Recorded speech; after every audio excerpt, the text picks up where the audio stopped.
பைபிளும் news பேப்பரும் நிகழ்ச்சிக்கு அன்புடன் வரவேற்கிறேன். 1 ராஜாக்கள் 12வது அதிகாரம் 10-11 வசனங்கள்.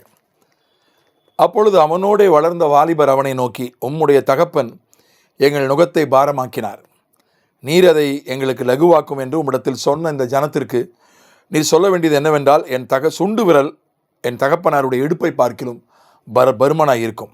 இப்போது என் தகப்பன் பாரமான நுகத்தை உங்கள் மேல் வைத்தார், நான் உங்கள் நுகத்தை அதிக பாரமாக்குவேன்.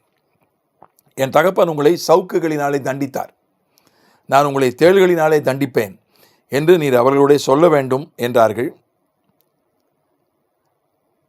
ரெகோபயாம் காலத்தில் நடந்த ஒரு சம்பவம். சாலமோன் இறந்து போகிறான், அவனுடைய மகன் ரெகோபோன் ராஜாவாகிறான். ரெகோபோயாம் இடத்துல மக்கள் எல்லாம் ஒரு கோரிக்கை வைக்கிறாங்க.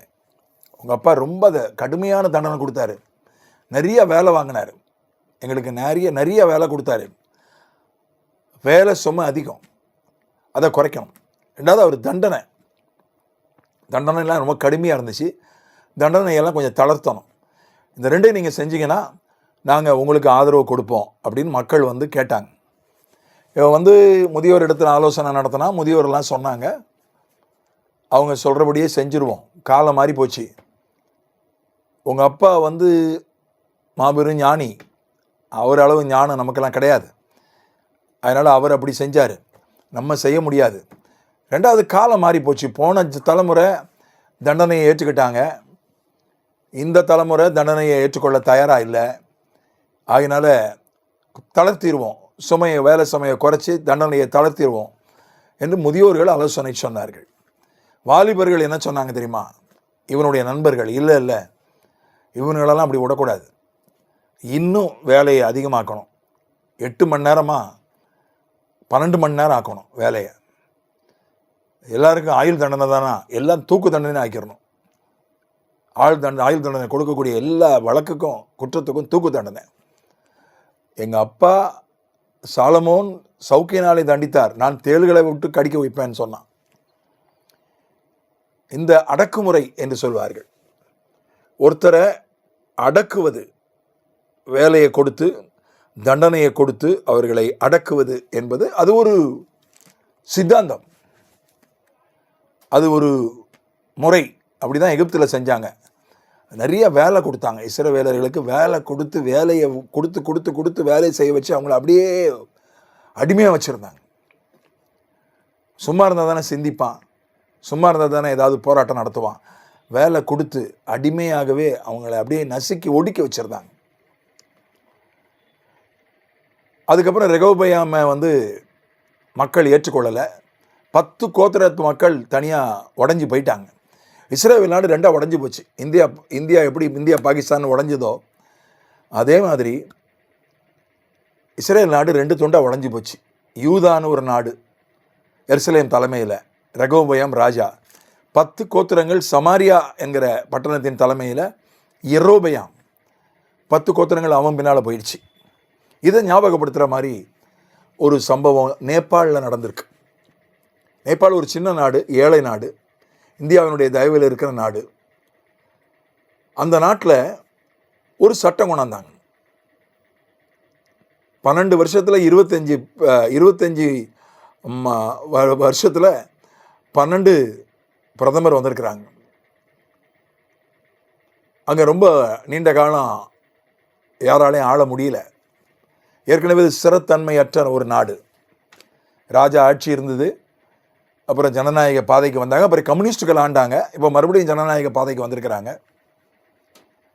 அதனால் இப்போ இருக்கிற ஒரு பிரதமர் ஒரு பேர் ஒலி, இப்போ ராஜினாமா பண்ணிட்டார். அந்த ஒலி திடீர்னு அவர் காதில் என்ன ஒலி கேட்டுச்சோ தெரில, திடீர்னு ஒரு சட்டம் கொண்டாந்தார், எல்லா சமூக ஊடகங்களையும் நீங்கள் பதிவு செய்யணும், அரசாங்கத்தில் பதிவு பண்ணணும், அரசாங்க அனுமதி இருந்தால் தான் நீங்கள் அதை நடத்தணும். இப்போ நாம் ஒரு யூடியூப் சேனல் நடத்துகிறோம், எந்த ஒரு அரசாங்க பதிவும் கிடையாது, தேவையில்லை இந்தியாவில்.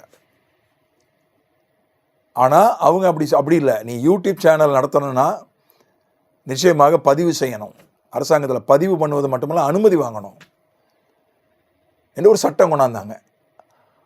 ஏற்கனவே அங்கே பல பிரச்சனைகள், அங்கே இருக்கிறவங்க ஊழல் அதிகம், குடும்பத்தார் நிறைய ஆடம்பரமாக வாழ்ந்தாங்க, ஏற்கனவே பல பிரச்சனைகள் இருக்குது.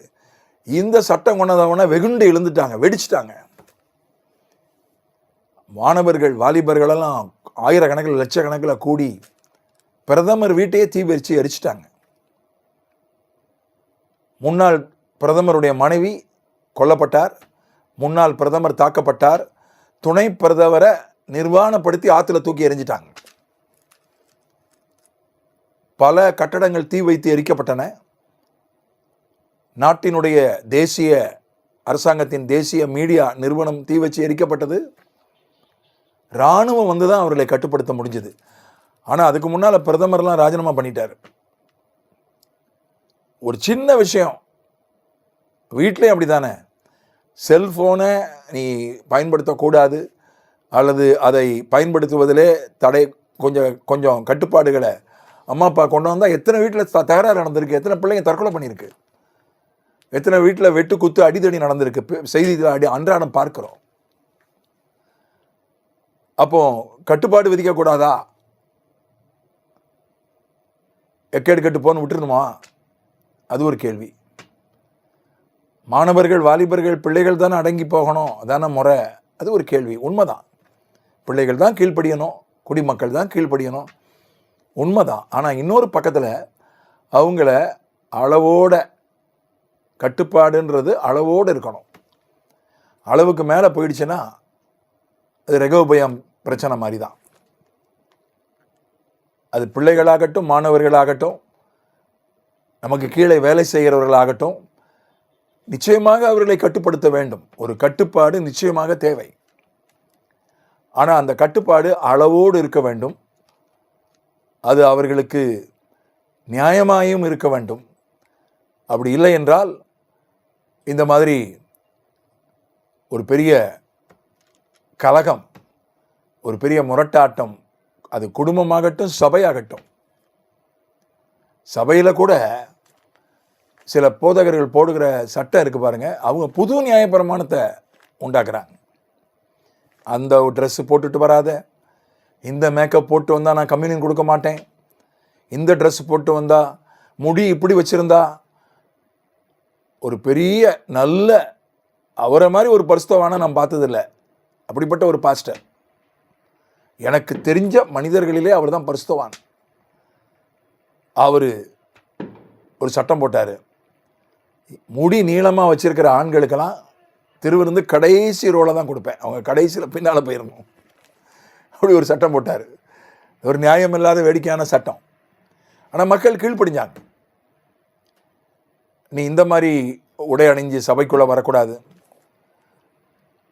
நாம் அளவோடு, கட்டுப்பாடு தேவை, ஒழுங்கு தேவை, அது அளவோடு இருக்கணும். இல்லை என்றால் ஒரு நாளிலே வெடித்து விடும், அது வீடோ நாடோ சபையோ. ஆகவே கர்த்தர் நமக்கு ஞானத்தை கொடுப்பாராக, நமக்கு கீழே இருக்கிறவர்களை வசப்படுத்தி கொடுப்பாராக. ஆமென்.